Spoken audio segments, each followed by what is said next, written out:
Сәлем достар, бүгін сіздермен үй жағдайында үлпілдек нан пісіретін боламыз.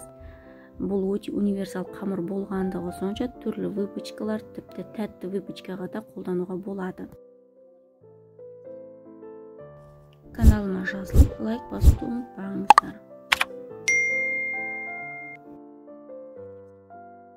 750 мл салқын сүтке 20 грамм ашытқы, 15 грамм тұз, 80 грамм шекер қосып, жақсылап араластырамыз.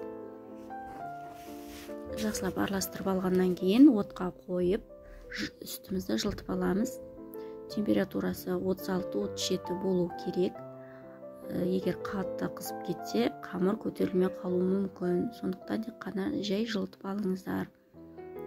Жылғаған сүтке 6 штук жұмыртқамызды қосып араластырамыз.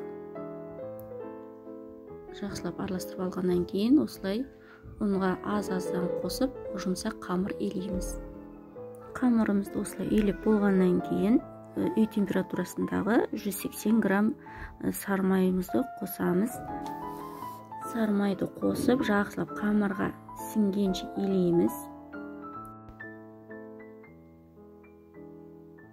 Осылай сары майымыз сіңгенше илегеннен кейін осы столға салып, жақсылап илеп аламыз.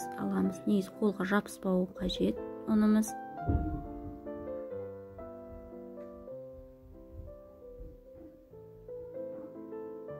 Осылай ыдысымызға қамырымыз салып, үстіне пленка жауып, крышкасын жауып, жылы жерге көтерілгенше қоямыз. Қамырымыз көтерілді. Дайын болған қамырды бөлшектерге бөлеміз. Мен екі түрлі нан жасадым. Мен өрме нан және күлше нан жасадым. Өрме нанға 150 граммнан 3 бөлік бөліп аламыз. Күлше нанға 100 граммнан 6 бөлік бөлеміз. Мен қалған қамырдан үлкен лепешка пісіріп алдым. 350-340 граммнан 4 бөлік шықты. Осылай бөлшектерге бөліп алғаннан кейін листке пергамент қағаз жайып, күлшелерімізді саламыз. Күлшелерді видеода көрсетілгендей сопақ етіп илеп аламыз. Бұл өрменнен арналған күлшелеріміз. Оларды осылай 3 бөлшекті осылай созып аламыз. Айта кететін жағдай, қыздар, ұн әркімде әрқалай. Мен бастапқыда 1,5 килограмм ұн алдым. Жұмсақ болып кеткесін 300 граммдай қостым. Өздерің қараңыздар, 200-300 грамм аз көп болуы мүмкін.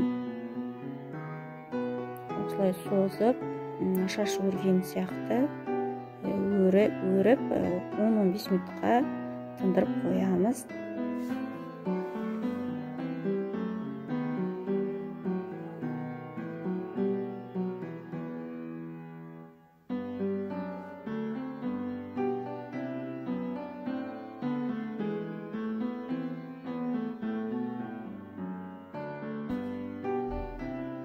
Осылай күлшелердің ортасын саусақ ұшымен басып, лепешка формасын жасаймыз.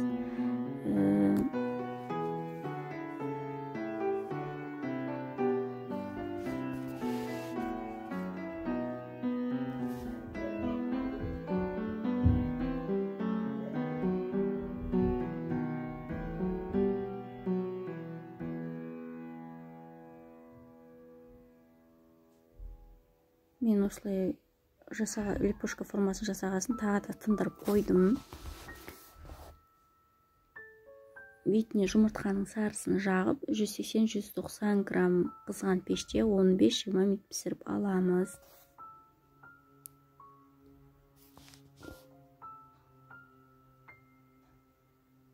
Менде күнжіт болмағандықтан мақ қолдандым. Үйлеріңізде күнжіт болса, күнжіт қолданыңыздар. Осылай өте жұмсақ, қызарып, әдемі болып шықты. Өрме нанымызды листке салып, бетіне жұмыртқаны жағып,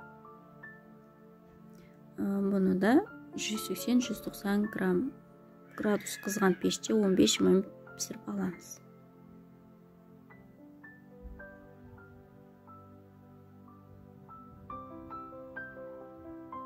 міне қыздар, көргеніңіздей өте қызарып, әдемі болып, өте қатты пісіп пісті.